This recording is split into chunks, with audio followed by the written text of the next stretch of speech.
Magkano ang ibinigay ng nanay ko sa'yo?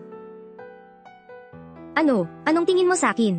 Nandito lang ako para mag-deliver ng pagkain. Maling tao ang nakuha mo. Huwag kang magpanggap. Ano ang layunin mo? Alam ko nang mabuti. Sabihin mo, magkano ang gusto mo?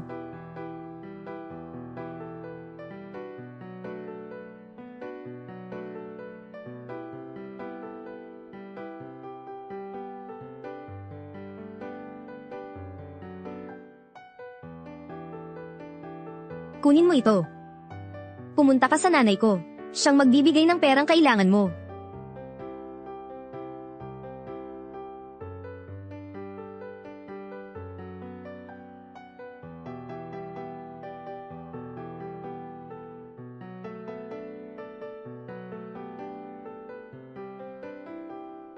Alo, guro.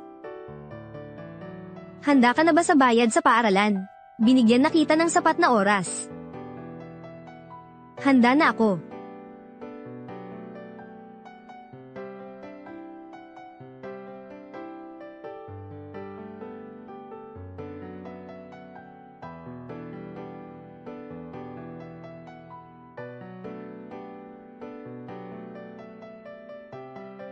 Anak ng nanay, magpakatatag ka.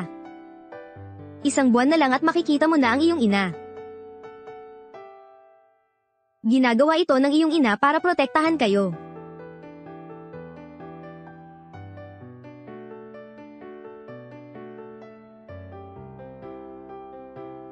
Sabi ng guru mo, nabayaran na ang iyong matrikula.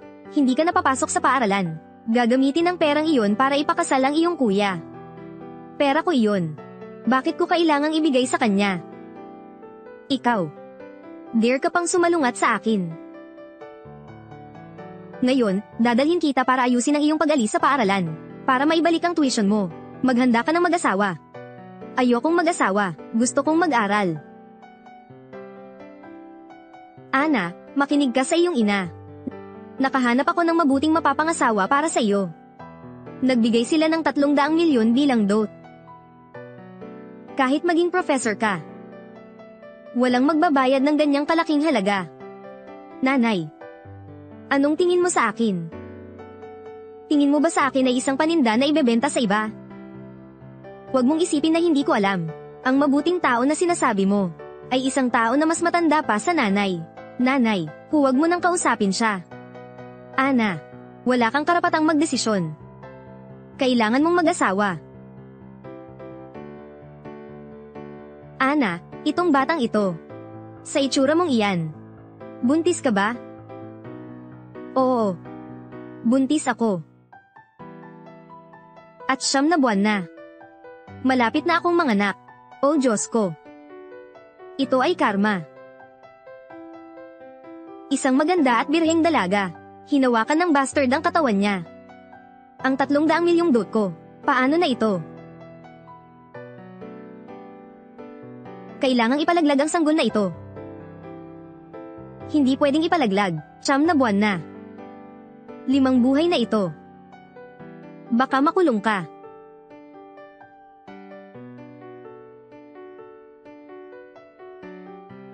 Nanay, kung isisilang niya ang 4 na batang ito, kailangan ba nating alagaan sila? Ana, binabalaan kita. Tiyak na hindi tayo mag-i-invest para alagaan ang anak mo sa mundong ito. Ang 4 na batang ito lang ang tunay kong pamilya. Ako ang magpapalaki sa kanila. Oh, Diyos ko. Ang 300 milyon ko, nawala na.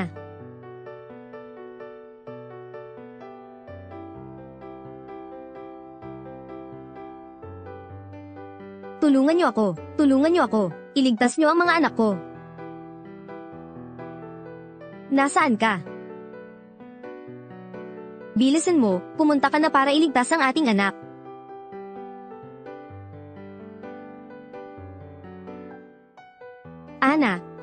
Ana, nasaan ka?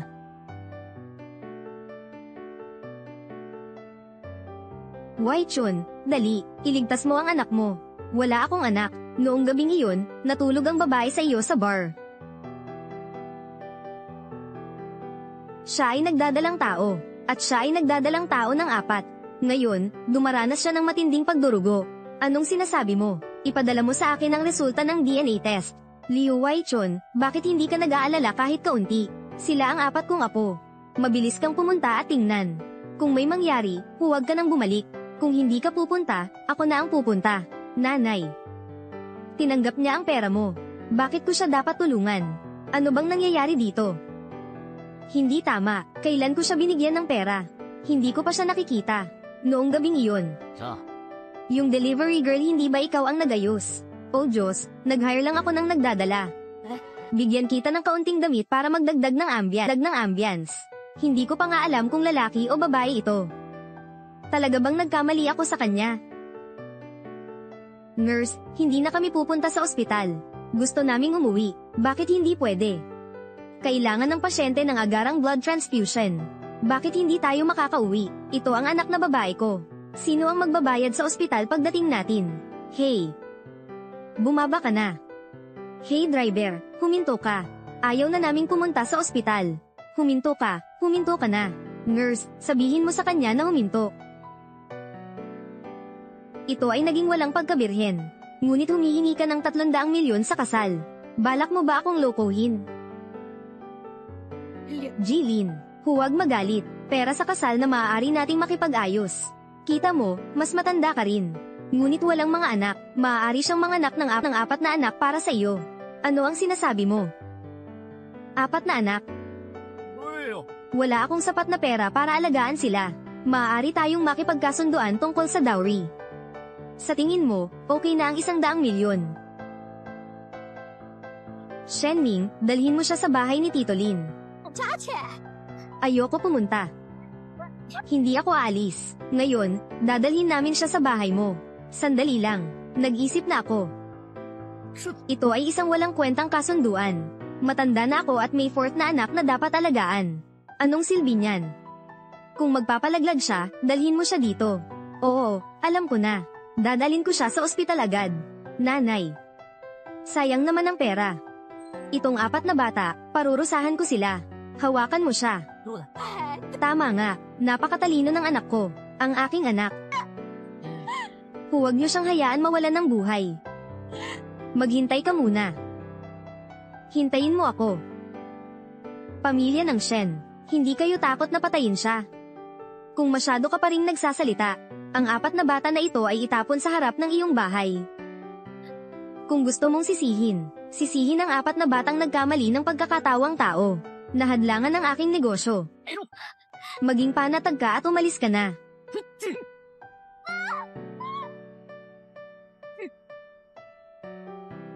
Bakit mo siya ginagalaw?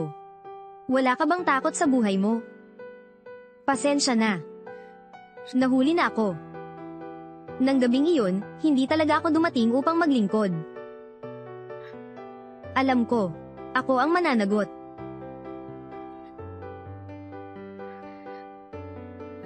Shen Ana. Sasabihin ko sa iyo, ako ang iyong biological na ina. Huwag subukang makatakas mula sa aking kamay. Ang bastard na ito.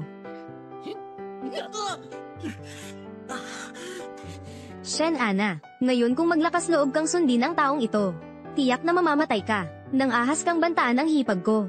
Ngayon kailangan mong pakasalan si Jilin. Sa tingin mo, susunod ka ba sa kanya para sa magandang buhay? Maliban kay Jilin. Walang gustong magpakasal sa babaeng buntis. 100 milyong halaga ng kasal na iyon. Makinig ka sa akin, 100 milyon. Sa mga mata ninyo, siya ba ay nagkakahalaga lamang ng 100 milyon? Mabuti na lang kung makakakuha ako ng 100 milyon. Kung ibibigay mo sa akin ng 100 milyon, hahayaan kitang kunin siya. Sa loob ng ilang taon, hindi ka kailanman nag-alala sa akin. Sa paningin mo, siya lang ang nakikitang anak na lalaki.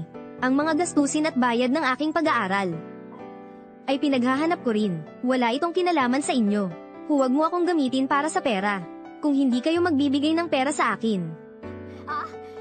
hindi ka pwedeng umalis. Ibigay mo ang pera. Kung hindi, susunod ako sa'yo. Huwag ibigay sa kanya ang pera. Nasa hustong gulang na ako ngayon. Ang mga desisyon ko, ako na ang bahala. Gaano karaming dugo ang nawala sa kanya? Gaano karaming buhok ang nalagas? Pagbabayad sila ng 1,000 ulit. Oo. Doktor, ano ang kalagayan niya? Huwag kang mag-alala. Sa ngayon, siya ay stable na. 1 buwan na lang bago ang takdang araw. Ang katawan ng ina ay malubhang kulang sa nutrisyon. Pagka-uwi, pakainin mo siya ng masustansyang pagkain. Panatilihin ang magandang mood. Tama yan. Sa panahon na ito, huwag hayaan matigas ang katawan ng buntis. Nakaistorya na si Ana dito para sa check-up ng buntis. Narinig ko na nagtatakas pa siya bilang delivery rider habang buntis. Siguraduhing malusog siya at nakakapagpahinga ng maayos. Okay, hindi na mauulit ang ganitong sitwasyon. Kaya pala, sa mga nakaraang buwan, naranasan mo ang mga araw ng hirap. Nasaan ang anak ko? Gising ka na. Gusto kong umalis sa ospital. Hindi pwede. Ngunit ang pagkakaroon ng sakit sa ospital ay napakamahal. Sa kasalukuyan, wala akong pera para bayaran ng ospital. Saka, ito ay isang VIP na silid. Huwag kang mag-alala. Ako na ang bahala sa bagay na ito. Mag-focus ka lang sa pagbubuntis mo. Sa susunod, huwag kang mag-alala tungkol sa pera.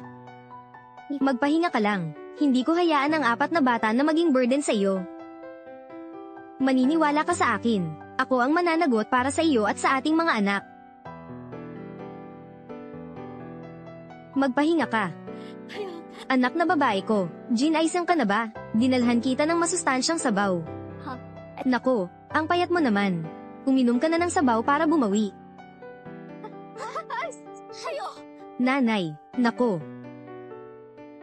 Sa sabaw na ito, gumamit ng dekalidad na bird's nest at mahalagang snow lotus. Para lamang sa maharlika ng Malaysia. Halaga nito ay hanggang 5 milyong dong. Nakagising maaga ang amo upang tanungin ako kung paano lutuin ang kape ng ulam na ito. Sayang naman. Ginang Leo, patawarin mo ako. Binitawan ko ang iyong kabaitan. Ako ay seryoso na babayaran ito. Bagaman mahaba talaga ang oras na kailangan. Ang tanga batang ito, huwag masyadong mag-isip. Ano bang halaga ng 1 mangkok ng sabaw? Walang masama kahit ito'y matapan.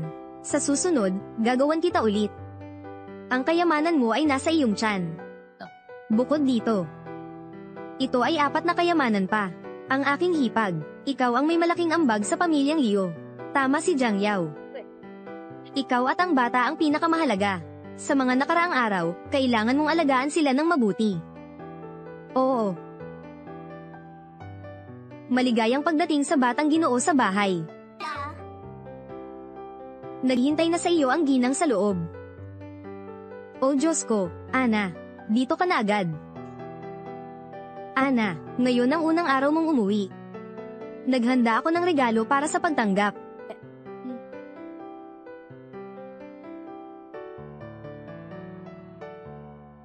Dalawampu na villa sa syudad. 20炮，全球限量跑车4辆，单飞彩钻。 2 set ng mga alahas na may diamante. 1,000 piraso ng ginto. Ito ang regalo na pinaghandaan namin ni Ginoong Leo para sa iyo. Titingnan mo ba kung gusto mo? Ginoong Leo, hindi ko ba maaari itong tanggapin? Huwag tumanggi. Ang pamilya Leo ay nahirapang magkaroon ng mga anak. Ngayon nasira mo na ang sumpa. Nanganak ka ng 4 na bata para sa kanila. Iyon ang pinakamahalagang bagay. Sobrang maganda. Salamat, Tita Leo. Ilagay mo ang mga ito sa kwarto niya. Opo. Mamaya may bagay akong gustong ibigay sa'yo. Ang mga bagay na ito sa loob. Handa ko na para sa iyo. Gusto mo ba? Wala pang bumili ng damit para sa akin dati. Unang beses may nagmalasakit sa akin ng ganito. Ayaw mo ba? Hindi naman. Ginang Leo, gusto ko talaga. Salamat sa iyo. Basta't gusto mo, ayos lang. Ikaw at ang 4 kong apo. Naghanda ako ng lahat.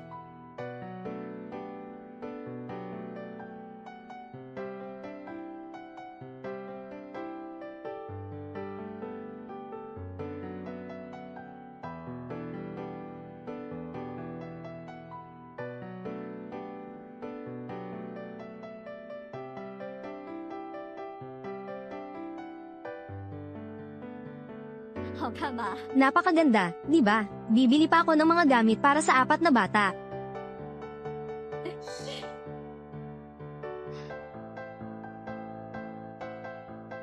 Ginang, Leo, naghanda kami para sa batang ginang. Serbisyong spa para sa buong katawan para sa mga buntis. Ayos ba, anak? Tita ay partikular na nag-imbita ng pinakamahal at pinakamagaling na technician sa mundo. Siguradong ikaw ang magiging pinakamagandang buntis. Hindi na kailangan iyon. Talagang hindi ko kailangan. Hindi mo dapat sabihin iyon. Tayo mga babae, kahit na manggang anak, dapat ay nakabihis ng maganda.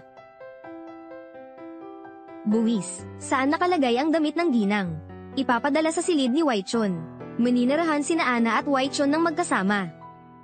Para sa mga pagkakataong ikaw ay nahihilo, o kung gusto mong uminom ng tubig sa gitna ng gabi, madaling maalagan ka ni Waichon.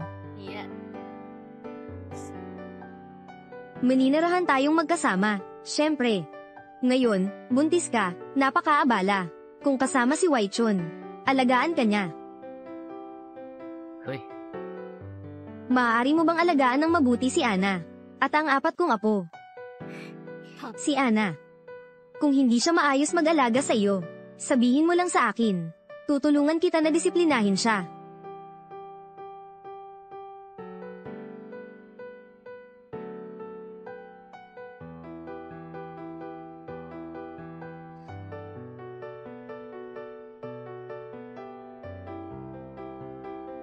Malaki pa rin ang tiyan ko ngayon. Hindi ito okay. Maligo ka na. Maligo. Ano bang iniisip mo? Wala naman. Sige, maligo na ako. Ngayong gabi, matutulog ka sa kama. Matutulog ako sa silid-aklatan. Hindi kita hahawakan. Ayos lang. Anong iniisip ko? Nadroga siya last time, kaya lang nangyari ang aksidente. Ngayon ay gising na siya. Paano ako igagalang ng isang tulad niya? Hello, guro. Shen Ana, ngayon ang araw ng pagtatapos. Kung hindi ka pupunta, sayang ang mga taon ng iyong pag-aaral. Guro, darating na ako. Anong nangyayari, Ana? Gusto kong pumunta sa paaralan para sa seremonya ng pagtatapos. Okay lang bang umalis ako ng ganito?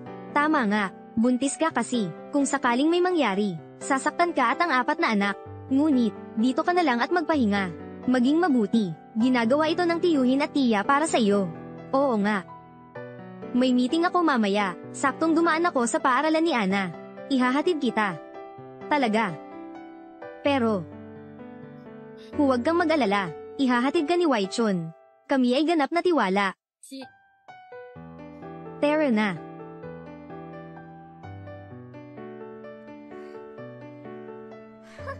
Shen Ana, bakit siya kasama ng isang matandang lalaki? O si Shen Ana ba ang kanyang secret lover? Sinasabi ko na.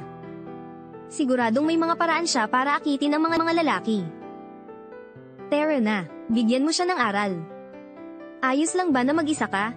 Walang problema, darating ka mamaya para sunduin ako, okay lang yan. Kung may kailangan, tawagan mo ako. Uuna na ako. Palem. Ana, bumaba ka mula sa mamahaling sasakyan. May relasyon ka ba sa lalaking may asawa?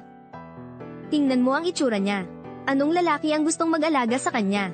Tiningnan ko ang tiyan mo. Baka may anak kang illegitimate. Chen Jilan, bawal mong batikyusin ang anak ko. Mga tao, tara na at magkuha ng graduation photo.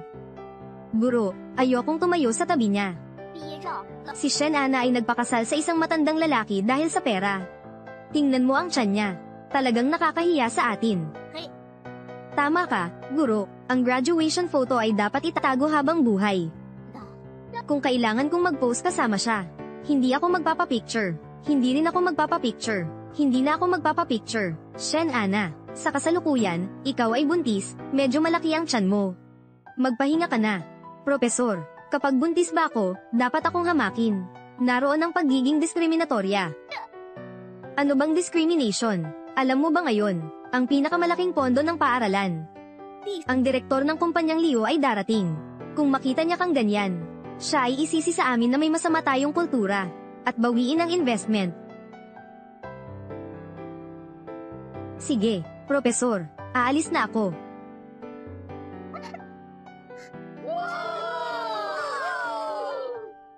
Ano ang ginagawa ninyo? Punong guro. Shen Ana, bakit ka nandito? Punong guro, si Chen Jilan. Pinabagsak niya ako. Hindi po, Ginoong Punong Guro. Nahulog siya ng sarili niya. Sinadya niya akong saktan. Maling pag-iisip at asal. Buntis at tumatakbo pa. Sinira mo ang imahe ng paaralan. Ngayon gusto mo pang siran ang kaklase mo. Punong Guro, tinulak niya talaga ako pababa. Nilabag mo ang mga alituntunin. Hindi ako naniniwala sa'yo. Magwala ka na nga. Darating na ang pangunahing investor ng ating paaralan. Gusto mo ba niyang makita niya ang ganito? Ano pang nakatayo dyan?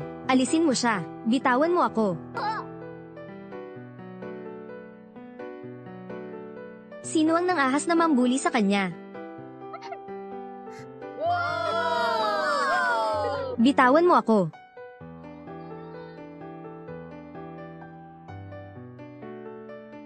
Sino ang nangangahas na apihin siya?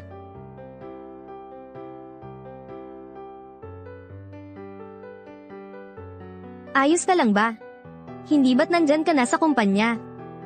Agad akong pumunta dito pagkatapos ng meeting. Natatakot akong may mangyari sa'yo. Hayaan mong ihatid kita pa uwi.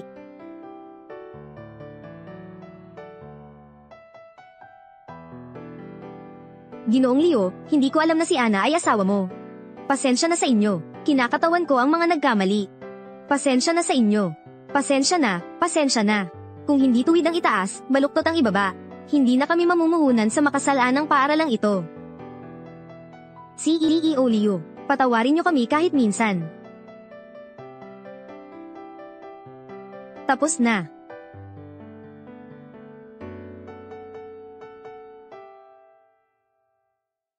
Masakit ba? Ayos lang, maliit lang to na sugat. Walang nag-alaga sa akin ng ganito dati. Sana hindi magtapos agad ang panaginip na to. Sabi ng mga tao. Makatutulong to para mabawasan ang sakit. Naka-recover ka na ba?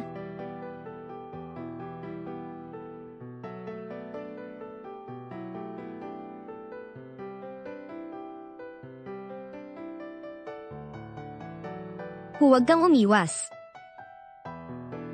Ngayon, nagdulot ako ng problema sa iyo. Pasensya na. Ang problema mo sa akin ay hindi naman problema, ma.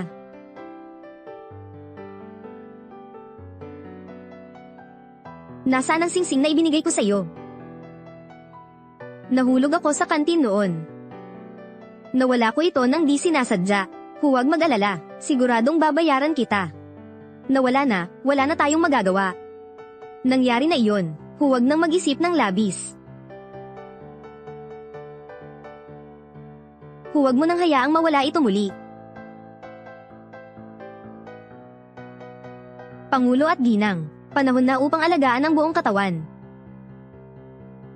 Sige, umalis ka na sa labas. Isang beses lang naman ito. Nakatayo lang ako sa tabi para panoorin ka. Ginoo, kailangan mong tanggalin lahat ng damit, pangalaga sa buong katawan. Nahihiya ka ba, Ginoo? Sige, pupunta na ako sa silid-aklatan. Ginoo, mayroon akong mungkahi. Gawin mo ito para kay Ana.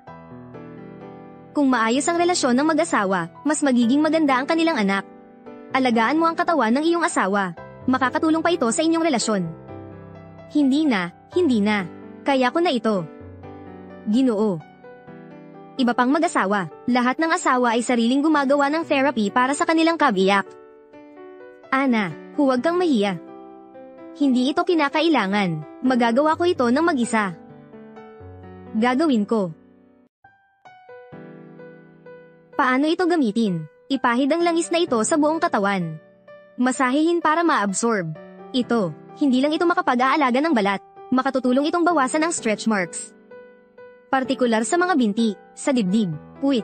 Ito ay napakahalagang mga gamit. Talagang hindi na kailangan, kaya ko nang gawin ito mag-isa. Sige, naiintindihan ko na. Labas ka na. Oo, Ginoo. Maghubad ka ng damit, nasa kama.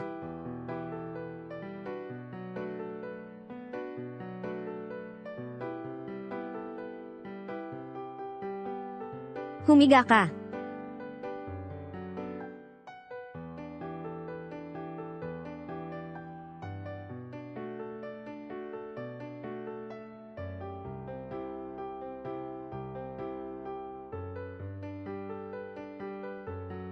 Anong ginagawa mo? Sabi ni Ginoong Wang, kailangan ng masahe sa hita. Hayaan mong ako na lang. Hindi komportable ang tiyan mo. Hayaan mong gawin ko. Huwag kang mag-alala, malapit na itong matapos.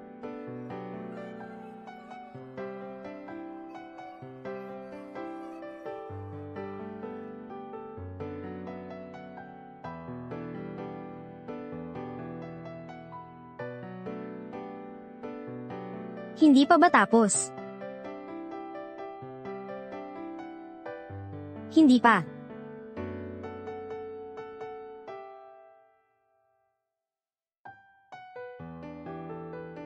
Saan mo pa gustong mag-massage?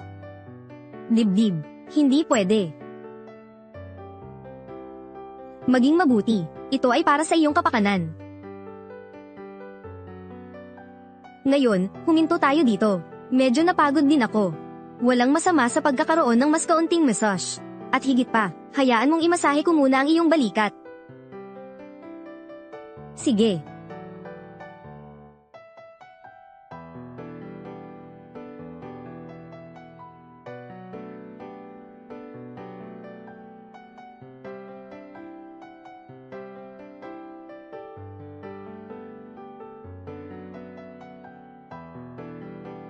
Wai Chun. Nanay. Nasa pang-anak pa si Ana. Dapat mag-ingat ka. Kung gusto mong gumawa ng anuman, hintayin mong manganak si Ana.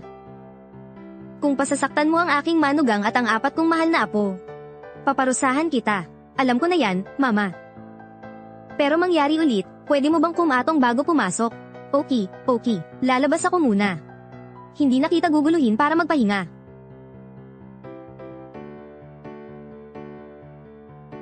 Halos tapos na rin ang massage. Ngayon, ganito na lang. Magpahinga ka ng mabuti. Matutulog ako sa silid-aklatan.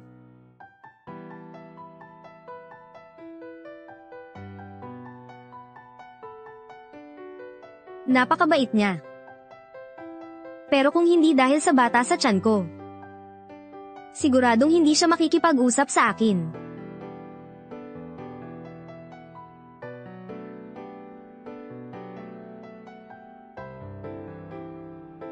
Wai Chun. Mukhang kamakailan ay okay ang relasyon mo kay Ana, ano? Nagsasalita ng walang kabuluhan. Kung hindi maayos ang relasyon ko at Ana, hindi ba't maayos ang relasyon mo sa akin? Sige, sabihin mo na. Tinawag mo ako sa oras na ito. Mayroon ka bang gustong ipagawa sa akin? Maghihintay pa sana ako ng matagal. Pero huli na. Bukas, tulungan mo akong ihanda ang salo-salo para sa proposal, ha? Ang ibig mong sabihin ay, gusto mong ipakilala si Ana sa lahat. Para maiwasan ang masamang chismis tungkol sa kanya. Oo.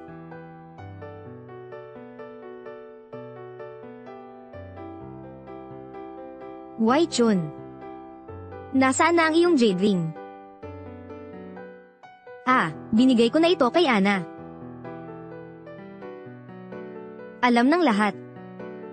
Ang iyong jade na singsing ay ang pinakabanal na bagay mo. Binigay mo rin ba kay Ana? At patuloy pang nagbigay ng 2 pa. Wai Chun. Talaga bang ikaw ay umiibig kay Ana? Kahit na mahal ko siya o hindi, siya ay naging babae ko na. Kailangan niyang magkaroon ng lahat ng bagay. Tama nga, naalala mo ba ang singsing na inilabas ng 1 beses lang? Ano nga ang pangalan nito? Pag-ibig, walang hanggan pag-ibig. Tama. Bilhin mo na, kahit gaano pa ito kamahal. Diyos ko, hindi ko akalain. Ang aking Wai Chun ay isang romantikong tao. Lumabas ka. Okay. Sige, gagawin ko ito ng maayos. Lahat, magpakatino kayo. Ihanda ang salo-salo ngayon. Ngayon ang araw na magmumungkahi si Boss Wai Chun. Hoy, Diyos ko. Mag-ingat ka. Mga bagay na ito, bawat isa ay napakamahal. Kung mababasag mo, hindi mo na ito mababayaran. Dapat kayong magmadali. Ginoong Wang, bakit bigla ka namang bumili ng maraming bagay? Siguradong dahil sa inyong magiging amo. Ngayon, gumastos ang iyang master ng 200 milyon para sa brilyanteng singsing. Para sa paghahanda sa pag-aalok ng kasal ngayon. Walang duda na maraming mga mayayamang dalaga ang darating dito ngayon. Hindi ko alam kung sino ang napakapalad. Kung ganoon, ano ang dapat gawin ni Ana? Ay nako. Napakabobo mo. Huwag magsalita ng kalokohan. Bilisan mo, magayos ka na ng gamit. Bilisan mo, bilisan mo. Maraming mayayamang babae ang nais pakasalan si Wai Chun. Kung hindi dahil sa akin, siguradong kasal na siya ngayon. Mabuti ang trato sa akin ng pamilya Liu. Hindi ko na sila maabala pa. Ngayon ay isang napakahalagang okasyon. Nandito pa ako, abala sa lahat.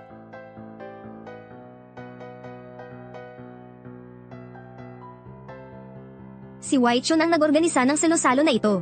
Maraming negosyante at mayayamang dalaga ang inimbitahan. Kung pag-usap ako kay Wai Chun ngayon, maari rin sanang makipag-ugnayan ng pamilya Xu sa pamilya Liu. Bakit may babaeng taga-bukid na ganito ang itsura sa pamilya Liu? Hoy, anong prinsesa ka ba? Bakit ka nandito sa bahay ni Liu? Hindi ito totoo. Nagkakamali ka. Kasing laki niya ng tiyan mo. Naglilibot ka pa sa bahay ni Liu. Nandito ka ba para akitin si CEO Liu? At ang laki ng tiyan mo. Gusto mo pang makipagkumpetensya sa akin sa mga lalaki. Tumingin ka sa itsura mo. Hindi ka papansinin ni CEO Liu. Wala akong balak makipag-agawan sa iyo. Oh Diyos, huwag ka nang tumayo sa harap ko. Umalis ka. Umalis ka na. Liu, Ginoong Liu, nandito ka para kunin ako papasok. Ano ka ba? Karapat-dapat ka bang nandito? Tama, ano ka ba? Bakit di ka pa umalis? Sinasabi ko sa'yo, Ginoong Liu. Sinaktan mo ako. Bobo ka, umalis ka. Hipag. Hayaan mong dalhin kita sa loob. Halika dito. Oo. Huwag papasukin ang babaeng iyon sa selusalo. At saka, siyasatin ng mabuti ang pinagmulan niya. Simula ngayon, hindi na makikipagtulungan ng pamilyang Liu sa pamilyang ito. Naiintindihan mo ba? Oo, Ginoong Liu, nagkamali ka ng isip. Ang dapat palayasin ay siya talaga. Han Shen.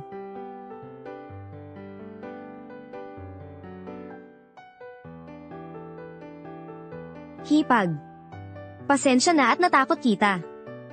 Ngayon. Sa handaan, maraming bagay dito. Nakikita kong tahimik dito. Magpahinga ka lang dito. Hintayin mo ang simula ng selusalo. Dadalhin kita sa loob. Pasensya na, Han Shen. Naabala na kita. Hipag. Wala kang ginawang mali. Sa tahanan ng mga Liu, ang trabaho mo ay mas mahalaga kaysa sa lahat. Mayroon pa akong mga dapat gawin. Magpahinga ka muna rito. Sandali lang. Tiyaking dumating ka sa tamang oras. Bye, bye.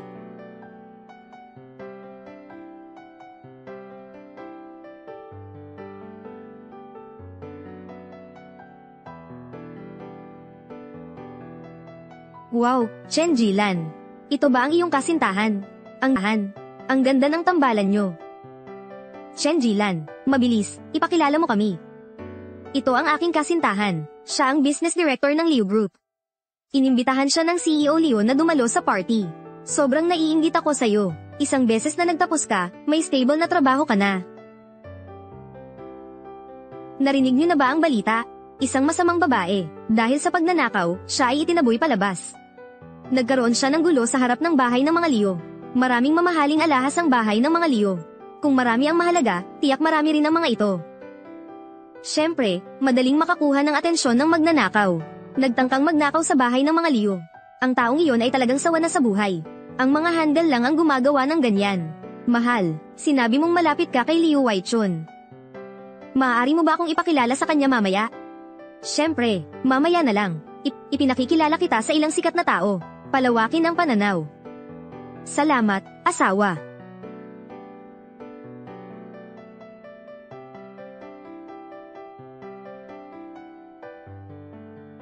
Ana. Bakit nandito siya? Hindi ba siya ang katulong sa bahay, Liu? Isang buntis pa na naging katulong. Sa tingin ko, sinasadya niyang samantalahin ang pagbubuntis para makatanggap ng sahod kahit hindi nagtatrabaho.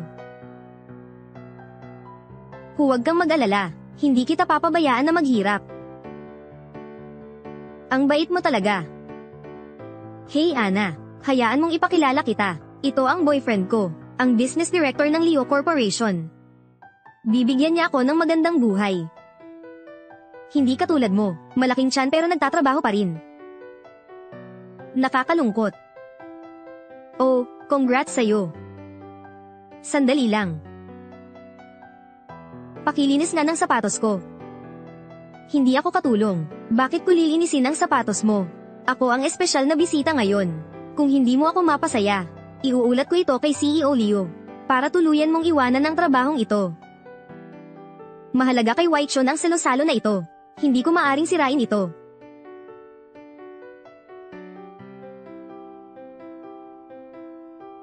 Talagang isang tapat na aso. Ang singsing na ito ay kay CEO Leo. Siya ba ang asawa ng CEO Leo? Ginoo, hindi ka ba okay? Si Waichon ay prinsipe ng Beijing. Paano siya magkakagusto sa simpleng babaeng ito? Malamang ang bata sa kanyang tiyan ay talagang kay CEO Leo. Ang singsing sa kanyang kamay ay singsing ni CEO Leo. Hindi ito ipinapahawak ni CEO Leo kaninuman. Bakit ito nandoon sa kanyang kamay? Katatapos lang may nagsabi na may isang babae na nagnakaw na pinalayas na. Nakikita ko, ang taong ito ay si Ana. Siya ang nagnakaw na iyon. Kakatapos lang niyang pinalayas, paano siya nakapasok dito? May balak ka pa bang magnakaw? Ana, talagang sobra ka na. Naglakas loob kang magnakaw mula sa pamilya Leo. Buntis habang nag-aaral, pagnanakaw ng gamit, sa tiyan, mayroong isang ligaw na bata. Sa mundong ito, paano maaaring magkaroon ng ganoong tao? Mukha siyang dalisay at walang kasalanan. Talagang nasa likuran, siya ay isang marumi na tao. Galit ako sa mga babaeng ito. Hindi ako nagnakaw ng gamit. Ang singsing na ito ay regalo sa akin ni CEO Leo. Sinasabi mo na si CEO Leo ang nagbigay sa iyo ng singsing na ito.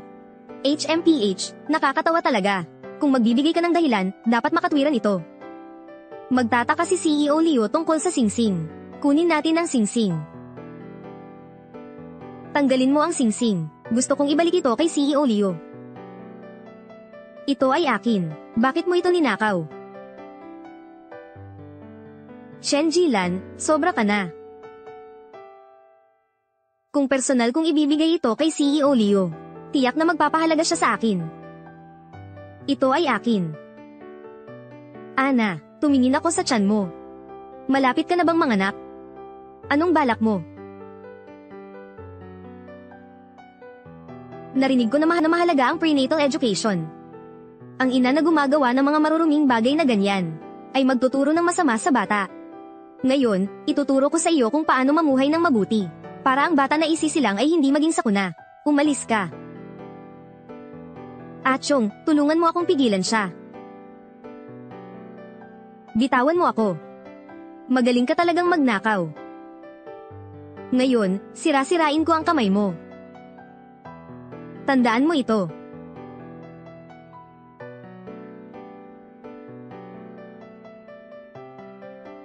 Shen Ana, pagkatapos ng araw na ito, maging tao ka ng mabuti.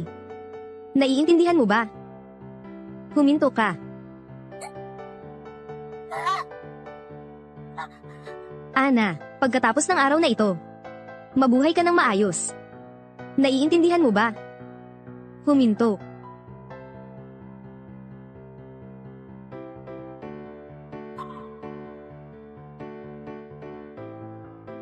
Narito na ako. Ana. Ninakaw na niya ang aking singsing. Dumating ako dito. Sino ka ba? Isa lang siyang magnanakaw. Ninakaw niya ang mga gamit ng CEO Leo. Kung ipagtatanggol mo siya, magkakaroon ka rin ng problema. Magnanakaw. Katatapos lang ng isang babae na magnakaw sa bahay ng mga Leo. At siya ay pinalayas. Si Shen Ana iyon. Huwag kang makialam sa bagay na ito. Ang masamang babaeng ito ay naglakas loob magnakaw kay CEO Leo. Siya ay pinalayas ngunit naglakas loob pa ring bumalik sa pamilya Leo. Talagang nagpapasama ito sa lugar na ito. Itong singsing na ito ay ibinigay ko sa aking asawa. Sinasabi ninyo na ito ay pagnanakaw. Binigay mo ba ito sa kanya? Ang singsing na ito ay kay CEO Leo. Talaga bang? Sinasabi mong ikaw si CEO Leo. Nakikita ko, ikaw ay isang gwardya lamang sa bahay ng mga Leo. Hayaan mong ipakilala ko, siya ang aking kasintahan. Siya ang kanang kamay ni CEO Leo. Siya ang tao na hindi mo kailanman maaabot sa buhay. Ito bang babae ay girlfriend mo? CEO Leo, wala kaming anumang relasyon ng babaeng ito. Hindi ko siya kilala, CEO Leo. Talagang ikaw si CEO Leo. Panahon na para sa mga empleyado ng Leo Group na maglinis. Achong, tinanggal ka na sa trabaho.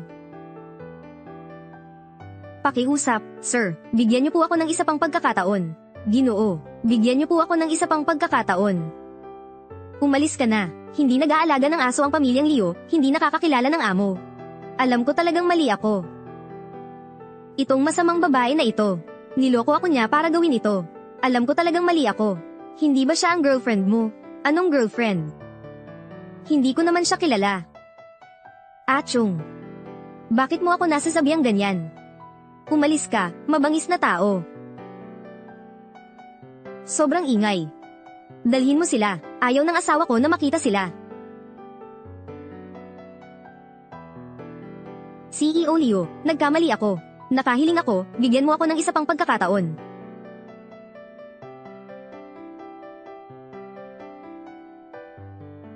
Shen Ana, nakikiusap ako sa iyo. Tayo ay naging magkaklase, patawarin mo ako, pwede ba? Magkaklase ba? Nilate mo ako, nang sinaktan mo ako. Tinuturing mo ba akong kaklase? Umalis ka na. Lahat sila. Palayasin silang lahat. At saka, yung nangbuli kay Ana.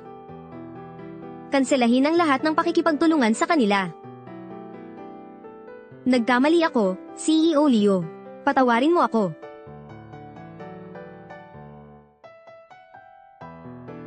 Ana. Pasensya na. Abala ko sa paghahanda ng salo-salo para sa iyo. Naiwan kitang mag-isa. Para ba ito sa akin? Ibig sabihin, ang sanggol sa kanyang tiyan ay anak ng CEO Leo. Swerteng babae siya. Ang mga babae ay nagiging mayaman dahil sa pagbubuntis. Kung magpakasal si CEO Leo sa sino mang babae, yayaman ang babaeng iyon. Hindi ko akalain kasing talino niya ito. Mukha siyang karaniwan. Hindi ko akalain na siya ay may malalim na plano. Si Shen Ana ay misis ng Leo Group. Sino man ang magsalita ng masama tungkol sa kanya. Nakakainsulto yan sa akin. Siya iyon. Dumating na siya. Papasukin mo na siya. Sabi niya kung hindi mo siya masando ng personal. Hindi siya papasok. Magpahinga ka muna. Kailangan kong lumabas para sunduin siya.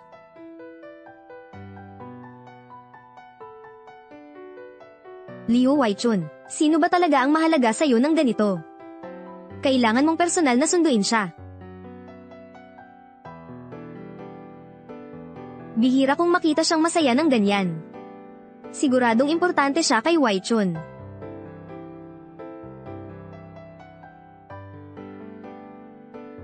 Hintayin mo ako sandali. Aha. Yung babae na iyon ang balak ni Waichun na pakasalan ngayon. Ang ganda niya. Kaya pala nagmamalasakit si Waichen sa kanya. Bakit ka nandito mag-isa? May hindi ka ba komportable? Tatawag ako ng doktor. Sobrang maingay sa labas. Gusto ko munang mag-isa. Oo, kaya magpahinga ka muna ng kaunti. Sino yung babae kanina? Anong babae? Ah. Ikaw ba ay tungkol sa kanya? Mamaya ay makikilala nyo rin ang isa't isa. Mula sa simula, hindi ko naman pinapangarap na pakasalan ka. Pagkatapos manganak, aalis na ako sa buhay mo. Anong nangyari? Walang anuman. Sige, mauna na ako.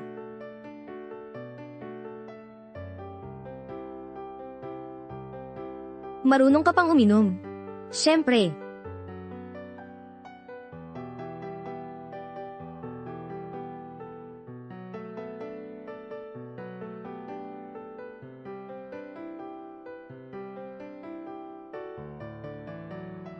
Bakit?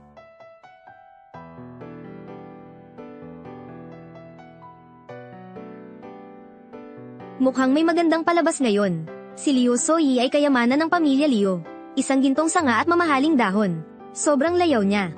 Kahit na mga bituin sa langit, ibinigay ni CEO Liu ang lahat sa kanya. Napakahigpit niya. Ang pinakaayaw niya ay ang gumamit ng bagay na kapareho ng iba. Ngayon, ang batang babae na iyon ay may suot na kwintas na kasing eksakto ng kay Soyi. Laging may mga natatanging disenyo si Soyi. Hindi ko alam kung sino sa kanilang dalawa ang may pekeng produkto. May tanong ka pa ba? Siyempre, ang babaeng iyon. Noong nakaraan, may isang tao na may mga hako na katulad kay Soyi. Ang resulta, nahila siya pababa. Sobrang nakakatakot ng eksena. Palitan mo ang kwintas. Walang kailangan palitan. Tapos na talaga ito. Siguradong hindi siya patatawarin ni Soyi. Napakasungit niyang magsuot ng kwintas na katulad ni Soyi. Soyi, ha, nagsusuot siya ng parehong kwintas sa iyo. Siguradong peke ang kanya. At naglakas loob pang lumabas.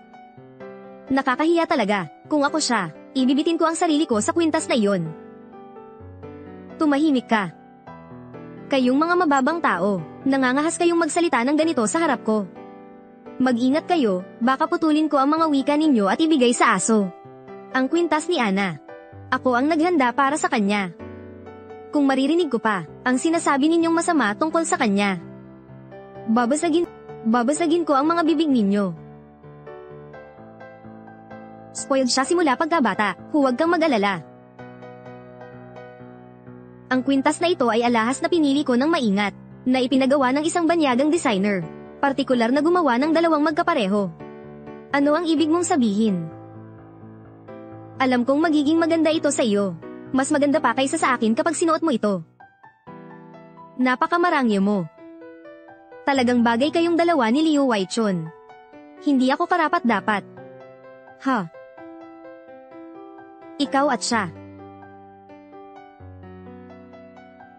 Hipag.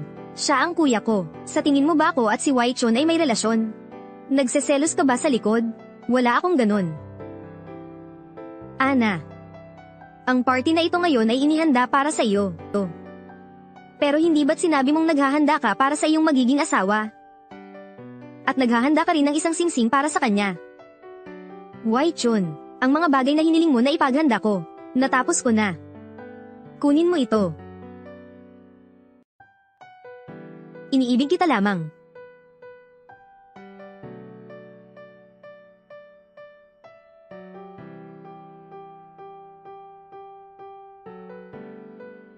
Hipag, kahit na ang kuya mo ay tahimik sa araw-araw.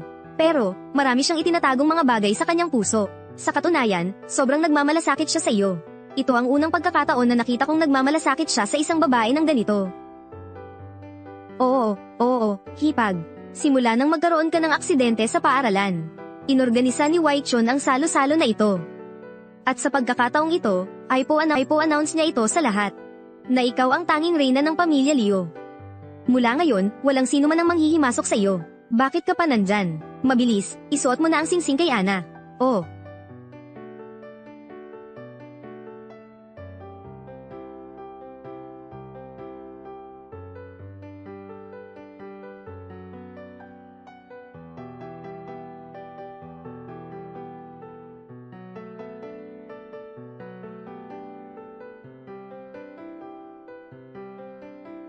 Liu Waichun. Salamat sa iyo. Hey, Hipag, dapat mong tawagin si Waichun na asawa. Tama yan, Hipag. Naghihintay si Waichun na tawagin mo siyang asawa. Huwag mo silang pansinin. Ano man ang gusto mong tawag, okay lang. Mahal na asawa. Salamat sa iyo. Walang mali kung pakasalan ng manugang ang kapatid ko. Matanda na siya kaya aalagaan ka niya ng mabuti. Sino ang sinasabi mong matanda? Siya nga iyon. Hayop na babae. Nawalan ako ng trabaho dahil sa'yo. Hiwalay na tayo. Di ba sabi mo, pakakasalan mo ako? Pakakasalan. Pinapalis mo ako sa trabaho ko. Mabuti na lang at hindi kita pinatay. Hindi, Achong. Hindi mo ako pwedeng iwanan. Umalis ka na, nakakainis ka. Sa susunod na makita mo ako, lumayo ka na. Kung hindi, papaluan kita.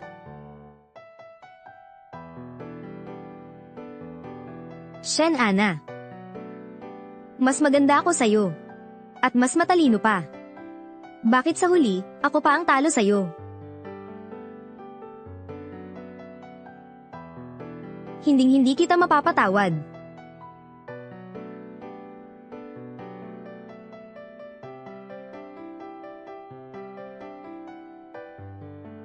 Asawa ko, Ana, kumusta ka na? Hindi ka ba nasaktan?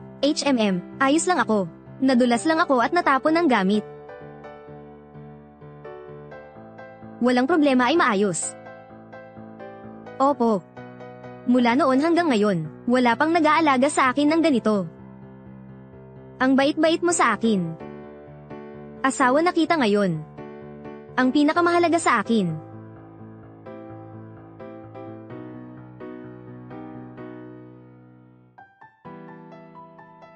Mahal kong asawa, malapit ka ng manganak. Ang hirap gumalaw. Ako na ang bahala sa'yo. Tutulungan kitang maligo. Ha, anong sabi mo? Tutulungan kitang maligo. Kaya ko na ang sarili ko. Hindi pwede. Walang gagawin. Wala. Ang ganda-ganda mo ngayon.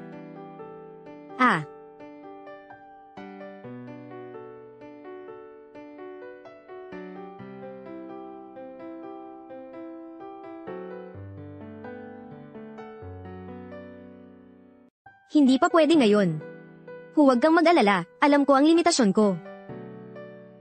Nahihirapan kang gumalaw ngayon, maghahanda ako ng paliguan para sa iyo. Ikaw na mismo ang maligo. Sa susunod, hayaan mo na akong gawin ang mga ganyang bagay.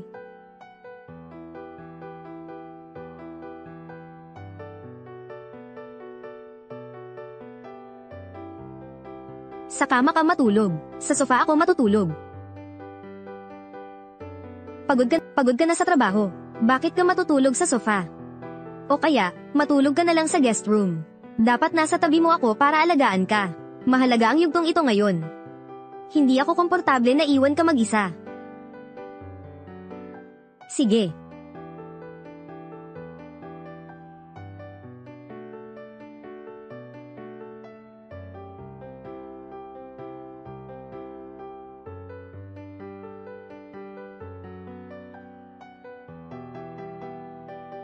Narinig ko, magkahiwalay ng kama ang amo at asawa niya.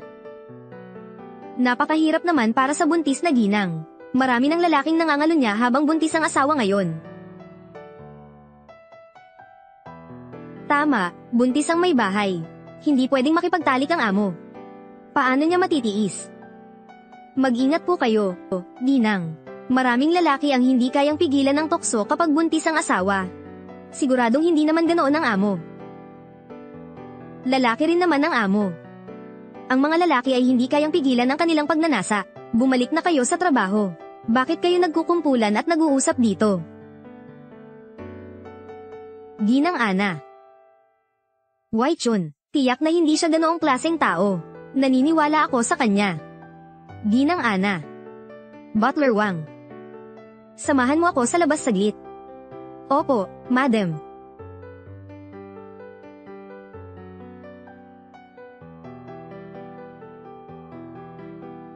Ginang Wang. Bibili po ako mamaya ng mga gamit para sa bata. Maaari po ba kayong sumama sa akin? Sige po, madam. Maghahanda na po ako.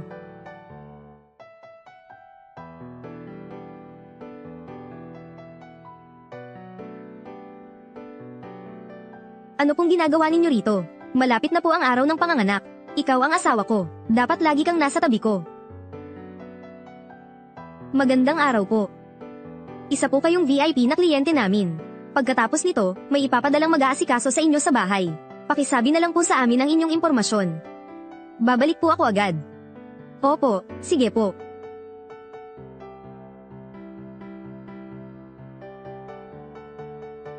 Sir. Buntis ang asawa mo. Matagal na kayong walang kasiyahan, di ba? Sigurado. Naiinis ka na rin, di ba? Ayos lang po yun. Naiintindihan ko po.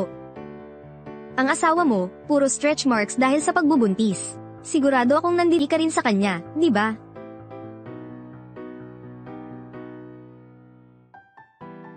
Liu Waichun. Pupunta ka rito para sa kanya.